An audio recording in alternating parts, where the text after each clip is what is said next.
नमस्ते बच्चों, मैं विशाल भंगाड़े आपको छठी कक्षा में इतिहास और नागरिक शास्त्र यह विषय पढ़ाऊंगा। पिछली वीडियो में हमने भारतीय उपमहाद्वीप और इतिहास इस पाठ में इतिहास का निर्माण और भौगोलिक विशेषताएं यह मुद्दा पढ़ा। आज हम भारत की भौगोलिक विशेषताएं और भारतीय उपमहाद्वीप यह मुद्दा पढ़ेंगे। भारत की भौगोलिक विशेषताएं, हमें स्क्रीन पर भारत का नक्शा दिख रहा है और भारत के साथ ही बाकी के कुछ देश भी हमें नक्शे में दिखाई दे रहे हैं। इस नक्शे में आपको अलग अलग प्रदेश को नामांकित किया हुआ दिखाई दिया जा रहा है। हमारा भारत देश का विस्तार बहुत ही विशाल है। उसकी उत्तर दिशा में हिमालय, पूर्वी दिशा में बंगाल की खाड़ी, पश्चिम दिशा में अरब सागर और दक्षिण दिशा में हिंद महासागर है। भारत के अंडमान निकोबार एवं लक्षद्वीप को छोड़कर शेष भूप्रदेश भौगोलिक दृष्टि से अखंडित है। प्राचीन भारत के इतिहास का अध्ययन करते समय हमें इस भूप्रदेश को ध्यान में रखना चाहिए, क्योंकि इसी भूप्रदेश का उल्लेख हम प्राचीन भारत के रूप में करने वाले हैं। वर्तमान पाकिस्तान और बांग्लादेश ईस्वी सन 1947 के पूर्व प्राचीन भारत के अंग थे, यानी हमें स्वतंत्रता मिलने से पहले। भारतीय इतिहास की विकास प्रक्रिया का विचार करें तो 6 भूप्रदेश महत्वपूर्ण माने जाते हैं। वह है 1 हिमालय, दूसरा सिंधु गंगा ब्रह्मपुत्र नदियों का मैदानी प्रदेश, तीसरा है थार का मरुस्थल, चौथा है दक्कन का पठार, पांचवा है समुद्री तटों के प्रदेश और छठा है समुद्र में स्थित द्वीप। हम पहला मुद्दा देखते हैं, वह है हिमालय। यह हमें नक्शे में दिख रहा है। देखिए, मैं अंडरलाइन कर रहा हूँ इसको। आपको दिख रहा होगा, यहाँ पे लिखा है हिमालय पर्वत। यह पूरा भाग हिमालय पर्वत नाम से जाना जाता है। देखिए, और एक भाग हिंदकुश पर्वत। हमें इनका आज अध्ययन करना है। हिंदकुश और हिमालय पर्वत के रूप में भारतीय उपमहाद्वीप की उत्तर दिशा में मानो एक अभेद्य दीवार खड़ी हुई है। इस दीवार के कारण भारतीय उपमहाद्वीप मध्य एशिया के मरुस्थल से अलग हो गया है। मरुस्थल यानी डेजर्ट। परंतु हिमालय पर्वत के खैबर बोलन दर्रे में से एक व्यापारिक सड़क जाती है। यह सड़क मध्य एशिया से गुजरने वाली प्राचीन व्यापारिक मार्ग से जोड़ी गई थी।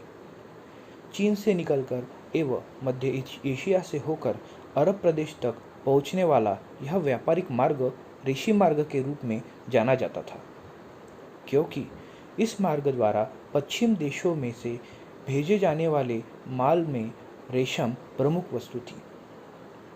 चलिए हम अगला मुद्दा देखते हैं, सिंधु गंगा ब्रह्मपुत्र नदियों का मैदानी प्रदेश। इस भारत के नक्शे में आपको लाल, हरे और नीले रंग से चिन्हांकित किया हुआ भूप्रदेश दिख रहा होगा।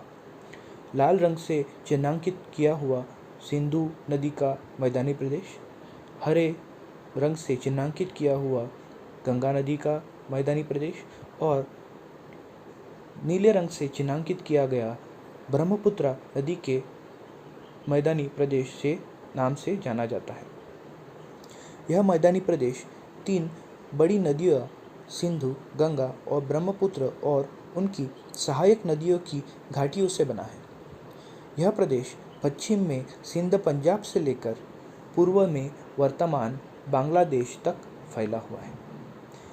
इसी प्रदेश में भारत की अति प्राचीन नगरीय हड़प्पा संस्कृति और उसके पश्चात प्राचीन गणतांत्रिक राज्यों एवं साम्राज्यों का उदय हुआ है।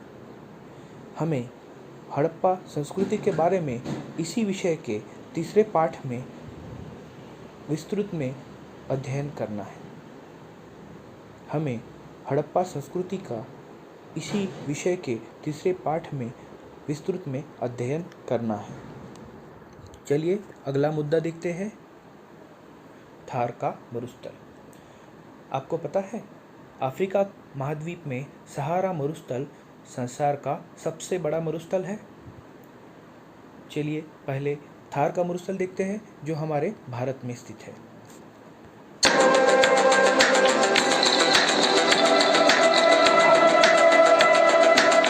इस नक्शे में आपको पीले कलर में थार का मरुस्थल दिखाई दिया होगा। थार का मरुस्थल राजस्थान, हरियाणा और गुजरात के कुछ क्षेत्रों में फैला हुआ है। इस मरुस्थल का कुछ क्षेत्र वर्तमान पाकिस्तान में भी व्याप्त है।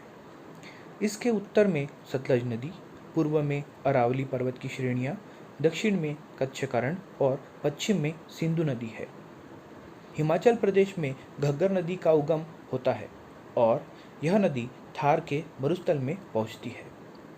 पाकिस्तान में यह हाकरा नाम से जानी जाती है।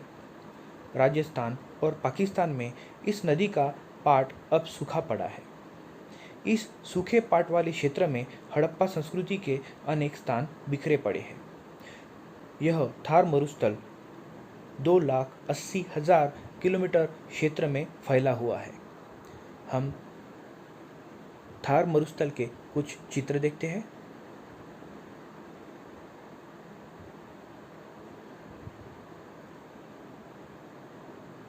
ये अगला मुद्दा देखते हैं, दक्कन का पठार। देखिए भारत के नक्शे में आपको यहाँ दक्कन का पठार मिलेगा। देखिए ये एक शंक्वाकार आकार का दिखता है दक्कन का पठार।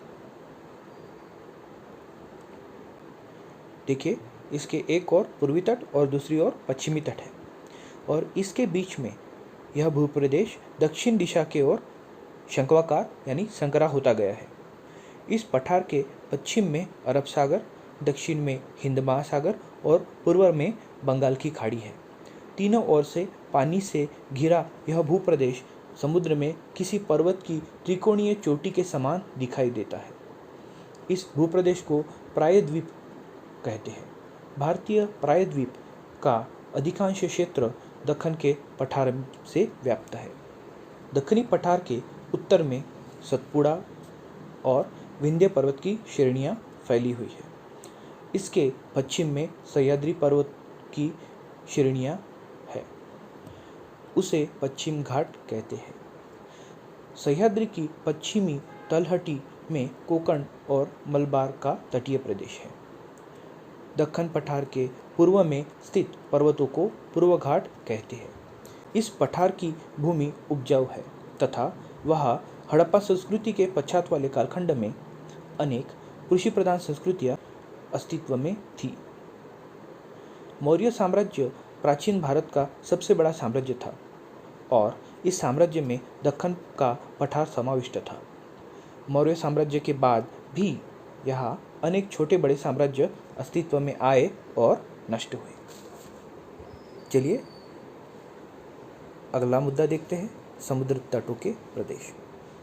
देखिए नीचे की ओर हमें ऐसे प्रदेश दिखते हैं जो समंदर से सीधी सीधी जुड़े हुए हैं।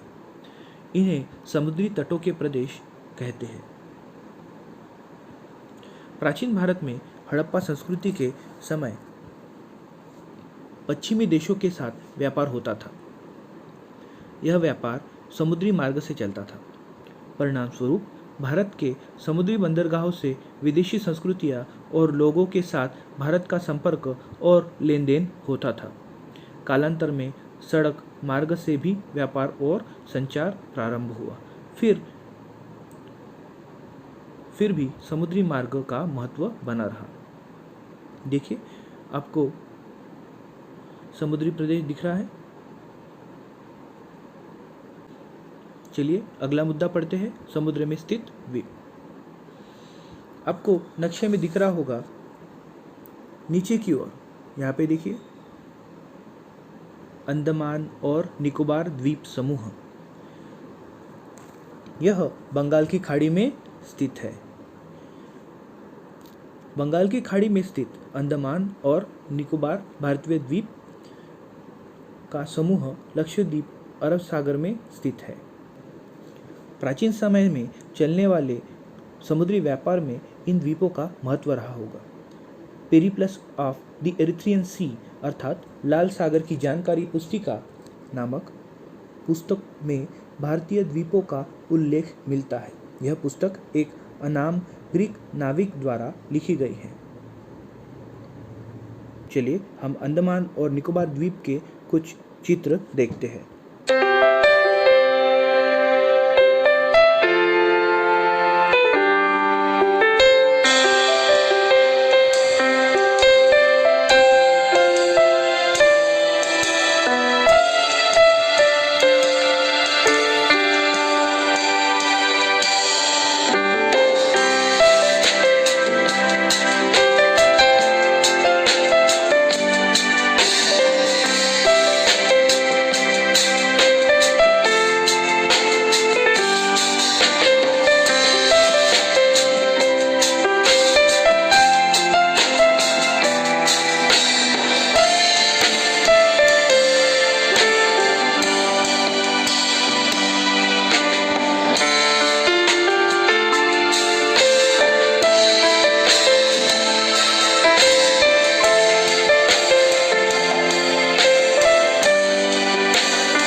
अगले मुद्दे की ओर बढ़ते हैं।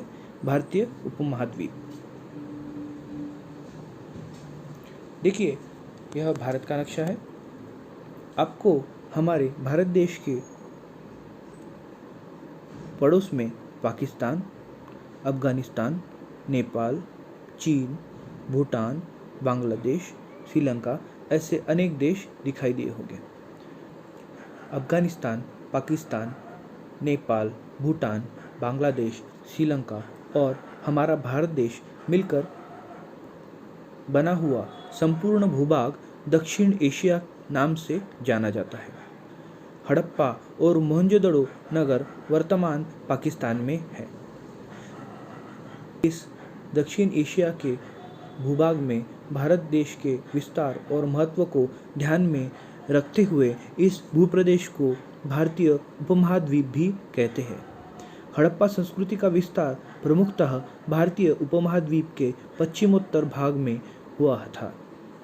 चीन और म्यांमार यद्यपि हमारे पड़ोसी देश है, परंतु ये देश दक्षिण एशिया अथवा भारतीय उपमहाद्वीप के हिस्से नहीं है। फिर भी इन देशों के प्राचीन भारत के साथ ऐतिहासिक संबंध रहे हैं। प्राचीन भारत के इतिहास के अध्ययन में इन देशों का महत्वपूर्ण स्थान है। तो इसी के साथ यह पाठ समाप्त होता है।